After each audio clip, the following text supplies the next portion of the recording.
Hi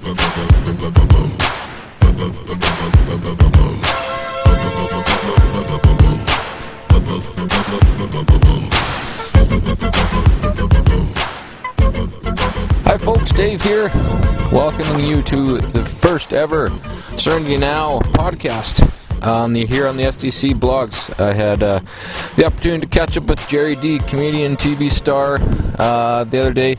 I got to sit down with him for about 15 minutes and chat with him about everything. He's got a new show on CBC called Mr.D, airs on Monday nights, and he's also on tour right now doing a stand-up comedy all over Canada right now, and he'll be in Kelowna on January the 22nd. But if you got 15 minutes to hang out with me, please do. I got a really cool interview, as I mentioned, sitting down with Gerry Dee. So without further ado, enjoy. Serenity now! How are ya? Good, how are you doing? Good, thanks. Were you screening my call there? I'm not sure if some weird number came up. No, I just ran to get the phone. Oh, fair enough. Yeah. So you got a little bit of time to talk with me? Yeah, let's do it. Yeah, I have 2 minutes. 2 minutes. No, a few minutes. Oh, okay. Oh, a few minutes. Oh, even better. One more extra minute. Perfect. Okay. Well, hey, yeah. Thanks for talking with me. First of all. No worries. Thank you. Cool. So first of all, you know, I know you want to promo the new show, and I caught the first episode of Mr.D, and I have to say it was hilarious. Like, CBC is not known for great programming, but like this show was funny. I gotta be totally honest with you. We're pleased with it, and we had some great results as far as numbers for the first night. So hopefully that continues. One thing, and I want to talk about the show a little bit because, like I said, I really did enjoy it. The one thing that stuck out to me with the little girls and the basketball and stuff like that. You seem to, and I see this a little bit in your sports reporter too. Just you seem to like to really beat little girls sometimes. I find it hilarious. I think it's anyway. Is that what's that all about? Is that just some extra funny you do, kind of, or what's that kind of about? I'm not sure what you mean. Beat little girls. Well, I'm in the show, and you got the basketball and the tryouts, right? And then you're the one little kid you cut just because she's short, right? Yeah. And then the one where you're doing the dunk, the scene there, and it's like, and then she puts the basketball in the hoop, right? And then she's like, "Yeah, I did it," and it's like, "Yeah, but I helped you." Yeah. Yeah, it's just kind of fun. Just kind of maybe I don't know, saying what maybe some people will be thinking, type thing. Yeah, and I think I can see some people being taken that wrong way, but I found it pretty funny. But yeah, thanks. Anyway, so obviously you were a teacher before you did all this comedy stuff, but is this, it's kind of loosely based on that part of your life before? That's right. Yeah, it's pretty much exactly loosely based on my life as a teacher. So what's actually true and what's kind of ad-libbed there as far as? Well, there's so many things right in the series, but some, it's just some of it's exaggerated truth, some of it's exactly how it was, some of it's just we made it up. So right. It's kind of goes back and forth throughout the whole series. Right.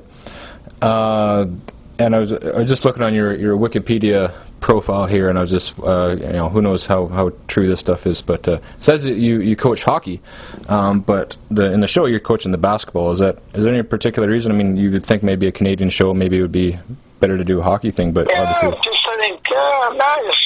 think hockey maybe production-wise, we got to get to a rink and we got to go on a rink, and whereas we're basketball, but we never really thought about it. I did coach grade 5, 6 girls basketball, so in real life. So that's oh, really? That's kind of where we got that from. Yeah. Huh. Cool. How many episodes is the show booked for the season? 12. Cool. I'm hoping it gets renewed. I'm going to be watching on Monday, but yeah, thanks, it's a great start so far. What's coming up on the next episode? You can do a little preview.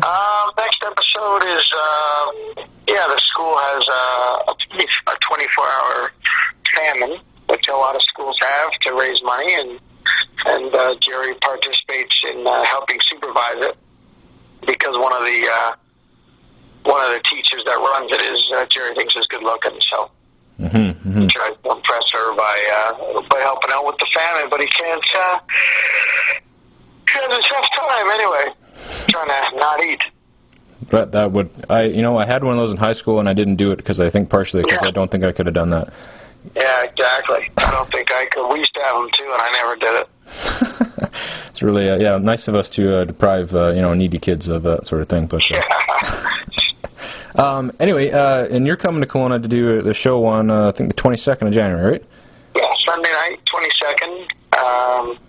My third time back in Kelowna, so I always look forward to it. Beautiful city, and I only get to stay for a day, but I think it's gorgeous there. This is I'll tell you a little story. I hope you don't mind. But the first time I saw you, and I haven't really heard of you, and I know you'd done all the Last Comic Standing and stuff, but I hadn't heard of you, to be honest. And my wife wanted to go to your show, and I phoned my buddy Justin Bourne, who works with you at the Score, actually, with the backhand shelf there. But okay. But anyway, I said, hey, what's this Gerry Dee guy all about? And he's like, dude, the guy's hilarious. He's got stand-up specials and all this stuff. And it's like, okay. And I went to the show, and just totally cold, not knowing any of your material, and you just killed. It was so funny, like it was. Good. And I really have enjoyed your stuff since then. So. Thank you. Well, that's great. Thanks a lot. What sort of stuff are you going to be doing when you get here? Any the same bits or some new stuff? There might be a little bit some crossover, but a lot of new stuff since the last time I was there. A lot of stuff about being a parent and a husband, and it's a bit of a mix. And sometimes it's I don't even know what I'm going to say. Sometimes I talk to the crowd a bit. It's a little bit of everything. Hey, can you give me backstage passes? I don't even know if they have such a thing. Did they not have those in comedy shows? I don't know. I don't know the backstage passes or not. I think we do a meet and greet at the end of the show. So generally, I just come out and say hi to everybody then. All right. Well, I'll try to run into you then. Perfect. So I wanted just to go a little further with that. You doing the teaching before in real life. Why leave that? I mean, it seems like a pretty sturdy gig and nice pay and benefits and stuff. This started to take off. The stand-up started to take off, and if I really wanted to give it a chance and pursue the whole spectrum of comedy, I needed to get away from teaching to try it. So that's kind of what forced me. Was comedy kind of just really in your heart? It just was like something that was kind of eating at you? You wanted to go and try? Or? Yeah, pretty much. Yeah, it's something I always kind of felt I'd like to try. Because that's got to be a gamble. I mean, leave behind a career and just maybe go to a couple of musty clubs and try some jokes and see if you work. Like, but I didn't. I was starting to make some money before I left teaching. I didn't just quit teaching and then try. I kind of did both for a while, and then I took a chance when I was starting to get a little bit of money. Right. Cool. Well, I think it's obviously paying off for you. I mean, you're doing great with it. It definitely worked out. Can I talk to you a little bit about the sports reporter thing on the Score? Yeah. Another little segment I enjoy. I gotta wonder when you're doing the interviews with guys and players and things like that. Like, are you doing a bit there, or is it like just with kind of messing guys' names up and maybe not doing as much research? Is it? Just... Yeah. It's done on purpose and just kind of having fun and playing with them and trying to throw something at them they might not expect. To me, it's refreshing. I enjoy it. I find it entertaining. It's so far removed from normal reporting, right? I mean, it's fun to watch. I think it's fun. But do you ever get guys that don't think it's overly entertaining, the guys you're interviewing? Or do you guys get offended with it sometimes, or most guys pretty good about it? Pretty good. And, generally,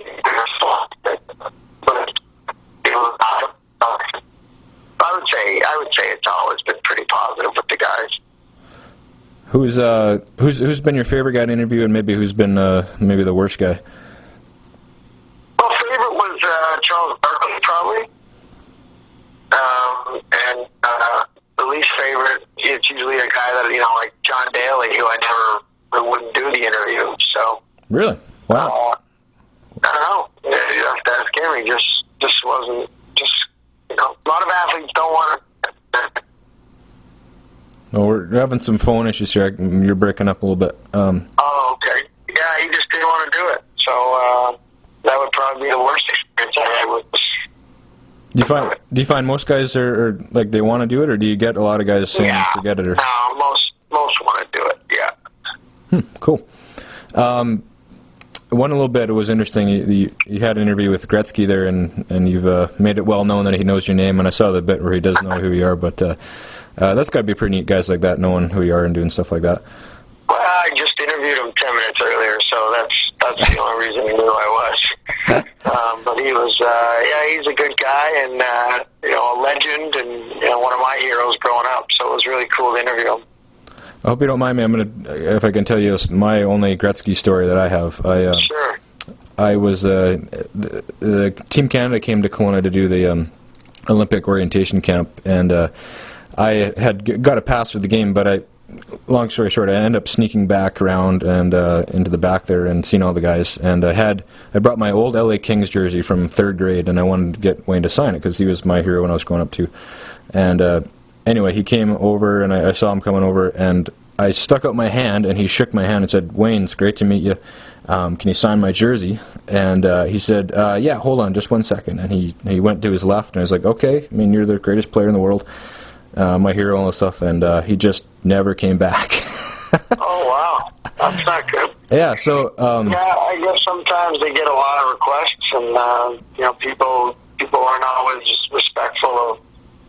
Yeah. Well, I mean... I think we just kind of bombard him sometimes, so maybe it was just a bad day for him. I don't know. Yeah, no, and I know he's probably gets autograph requests, a million a day probably, but anyway, that's just my interaction. Neat.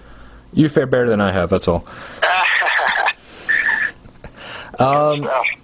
So last little thing, I just want to ask you some miscellaneous questions.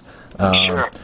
I mentioned this Wikipedia page, so I want to ask a couple, because you never know if these things are right or not. But first one, your real name is Gerard Donahue? Yep, that's right. So why go to Gerry Dee? Just better staging? When I really started stand-up, I just didn't really want anyone to know. I was wanted to be quiet about it. I was teaching still, and it was just also was easier to say, easier to spell, and I don't know. I just kind of thought it was good to separate it for anyone knowing I was doing it when I started. Okay, that is correct. Second question: true or false? You were in the movie The Trailer Park Boys. Yeah, that's true. How was that experience? That's a fun show too. Amazing. Yeah, it was amazing. They were great guys, and it was a big show to be a part of. You got any other movie gigs cooking up, or is that? No. Maybe something will come from the show, but no, nothing else right now. Is there a different dynamic? It seems like it when you're doing stand-up in front of a live crowd, and then you've got the show, obviously, where there's no one there, and even the sports reporter. And it seems like you gotta have a pretty deep dynamic of performance ability there. Is that tough or easy for you? I mean, they're different. Stand-up is instantaneous with feedback, and acting, I don't really get to be in the room with the feedback. It doesn't happen till later. You get to do it a couple times. So they both have their benefits, and they're both enjoyable. And I'll ask you one last thing. What's been your favorite? Between Last Comic Standing and Comedy Network things, I think. Last Comic was probably the coolest. That was a pretty big deal, and it was more of a regular thing. So I would say of all the TV stand-up, that was probably the neatest as far as the stand-up's concerned. Cool. Yeah, and it's 2012 now. What can we expect from Gerry Dee in 2012? More touring. I got a book coming out about teaching, and just the sitcom, really. Cool. Any last plugs you want to give out? Oh, that's great. The date you got January 22nd. Great. Thanks for doing this. I appreciate you taking the time to talk with me. Okay, buddy. Thanks a lot, Gerry. Okay. Bye.